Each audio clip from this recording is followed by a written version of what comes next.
A special thank you to each of our subscribers who make this channel possible. Here's today's story. In a significant diplomatic move, South Korean President Lee Jae-myung has arrived in Tokyo for his first full summit with Japanese Prime Minister Shigeru Ishiba. This meeting, taking place on August 23, 2025, aims to showcase the friendly ties between the two nations as they navigate common challenges, particularly in relation to their mutual ally, the United States. The timing of President Lee's visit is noteworthy, as it precedes his crucial summit in Washington with U.S. President Donald Trump, focusing on key issues such as trade and defense.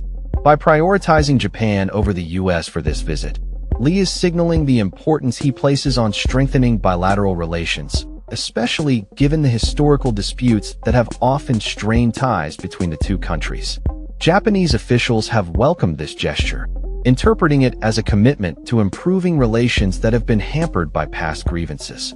For Prime Minister Ishiba, who is facing internal pressure from right-wing factions within his party following a recent electoral loss, a successful summit with Lee could bolster his political standing.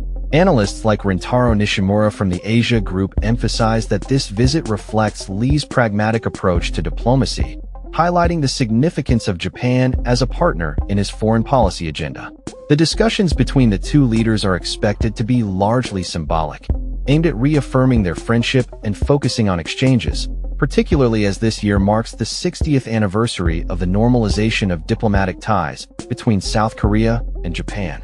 Potential outcomes from the summit may include the introduction of fast-track entry visas for South Korean travelers and the establishment of working holiday programs.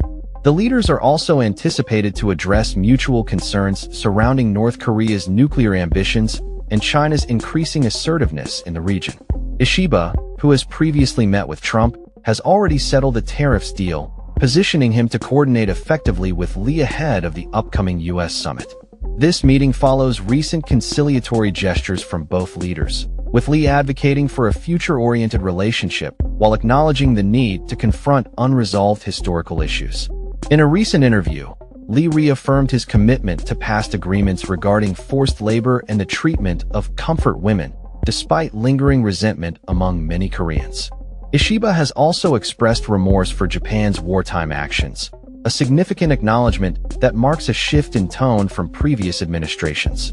As the two leaders engage in these critical discussions, the world watches closely, hoping for a positive outcome that could enhance stability and cooperation in the region.